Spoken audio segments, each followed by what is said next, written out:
केस खूप जास्त गळत आहेत, खूप डल झालेले आहेत, फ्रिजी झालेले आहेत, केस तुटतात विंचरताना किंवा खूप फाट्या फुटलेल्या आहेत, 2 कलर दिसतात केसांचे.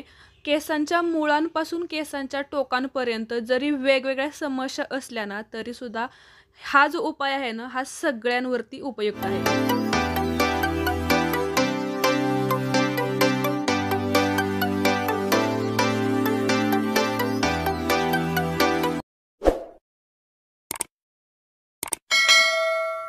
हॅलो फ्रेंड्स, मी वर्षा आपलं सर्वांचं मनापासून स्वागत करते. कसे आहात सगळे? मी मस्त आणि मजेत आहे. तर बघा, आजच्या व्हिडिओमध्ये आपण असं एक होम रेमेडी बघणार आहे की केसांच्या मुळांपासून टोकांपर्यंत केसांना ट्रीट करणार आहे.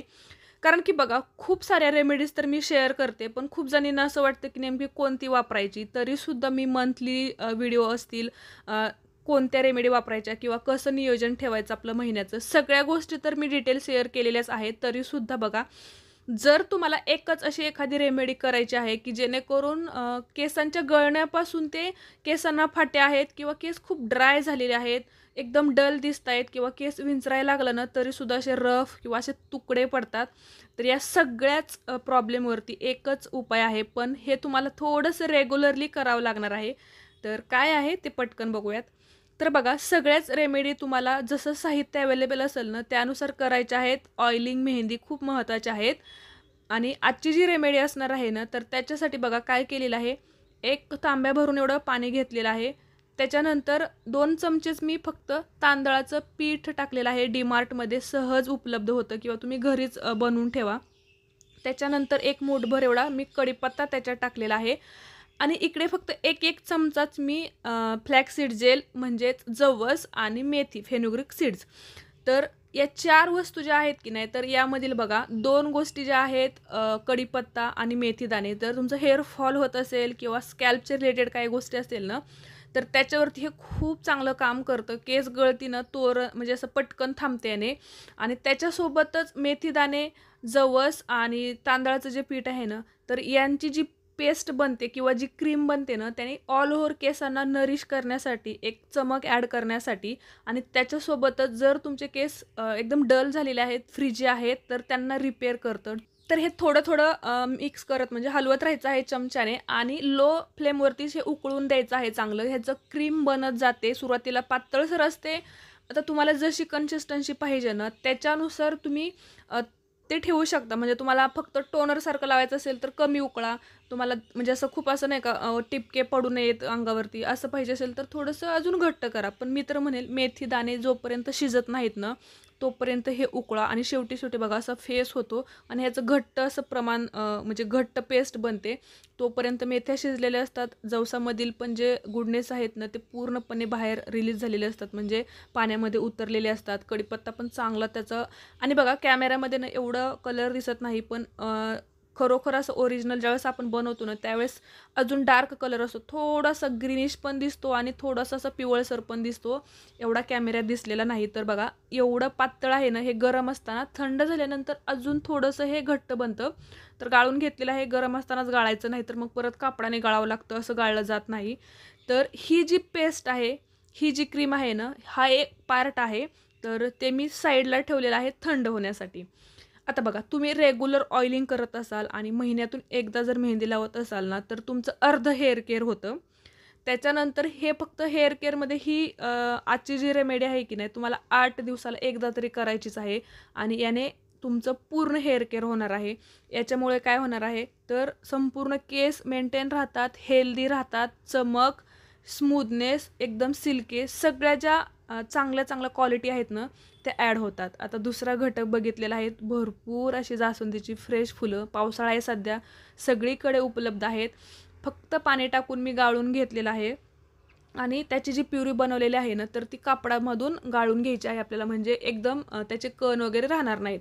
आता याला अल्टरनेटिव्ह तुम्ही काय वापरू शकता, परत फुलं भेटत नाहीत आम्हाला.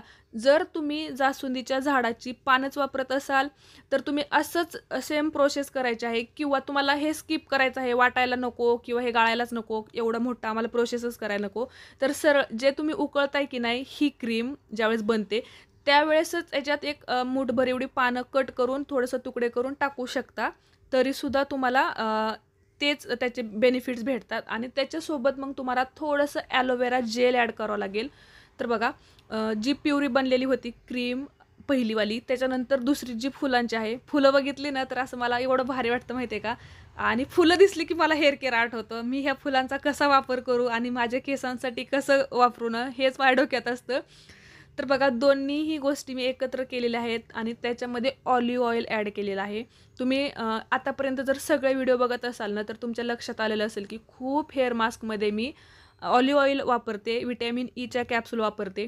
म्हणजे प्रत्येक गोष्टीमध्ये ना काहीतरी बेनिफिट्स आहेत ना, ते केसांना आपल्या पुरवायचं काम आपलं आहे. त्याच्यामुळे हेअर केअरमध्ये अशा गोष्टी करत राहायचं. काही गोष्टी तेलामधून वापरायच्या, काही मेहंदीमधून, काही वेगवेगळे हेअर मास्क असतात ना, त्याच्यामध्ये वेगवेगळ्या. फक्त एवढंच करायचं की कोणत्या वस्तूसोबत कोणत्या वस्तू घ्यायच्या, ते कॉम्बिनेशन थोडंसं लक्षात घ्यायचं.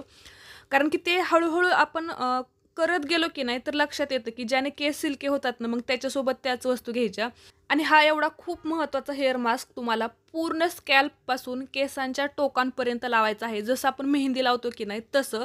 कारण की पूर्ण म्हणजे केसांचे जर सगळेच प्रॉब्लेम आपल्याला हळूहळू कमी, म्हणजे नाही का प्रत्येक ह्याच्यासाठी वेगळी रेमेडी करत बसण्यापेक्षा ही एकमेव अशी रेमेडी आहे ना, की तुम्ही ही जरी कंटिन्यू जर केली की नाही, तरीसुद्धा तुमचं हेअर केअर होणार आहे किंवा केस चांगलेच होत जाणार आहे. तर म्हणून पूर्ण स्कॅल्पपासून केसांच्या टोकांपर्यंत लावायचं आहे. हळूहळू मसाज करायचा. खूप असं केस ओढायचे नाहीत किंवा अगोदर चांगले विंचरून घ्यायचे. केसांना लावताना सुद्धा बघा पूर्ण असं सरळ लावायचं.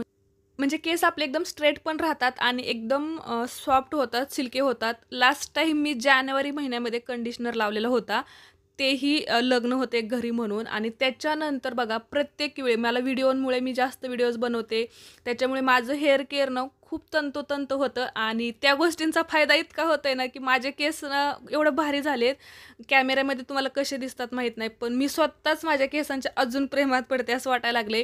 एक प्रॉपर्टी आहे माझे केस असं मला स्वतःला वाटतं. एवढे सुंदर झालेले आहेत ना, कारण की तेवढं मी केअर करते आणि हे कंटिन्यू केल्यामुळे मग त्याची आवड पण जास्त वाढत गेलेली आहे. आणि मग केसांचं टेक्स्चर म्हणा किंवा या सगळ्याच गोष्टी खूप छान, लेंथ सगळ्याच गोष्टी भारी झालेल्या आहेत आणि खूप छान वाटतं त्याच्यामुळे. आणि एवढ्या रेमेडीज मी यूज करते, त्याच्यामुळे आता कोणती रेमेडी कशी वर्क करते आणि मग कोणती कंटिन्यू ठेवायची, या सगळ्या गोष्टी मला कळलेल्या आहेत. त्याच्यामुळे माझं हेअर केअर तर मला काय ते माहीत झालेलं आहे आणि तेच सगळं तुमच्यासोबत मी शेअर करायचा प्रयत्न करते. तर बघा संपूर्ण असं केसांना लावलेलं आहे. थोडंसं मेशी वाटतं, खाली पडतं किंवा अंगावरती टिपके पडतात, पण ते अर्धा तास ठेवायचं आहे आणि त्याच्यानंतर शॅम्पूनेच फक्त केस धुवायचे आहेत. कंडिशनर लावायची अजिबात गरज पडत नाही. तर आजची रेमेडी तुम्हाला कशी वाटली हे म्हणण्यापेक्षा तुम्ही ती अगोदर वापरा. त्याचे रिझल्ट्स ज्यावेळेस येतील ना, त्यावेळेसच मला तुम्ही सांगा. कारण की मला घाई नाही. कारण की हे एवढं इफेक्टिव्ह आहे की ना, यामधील प्रत्येक वस्तू आपल्या केसांसाठी खूप महत्त्वाची आहे. त्याच्यामुळे तुम्ही हेअर केअर नक्की करा. तर लाईक करा. धन्यवाद.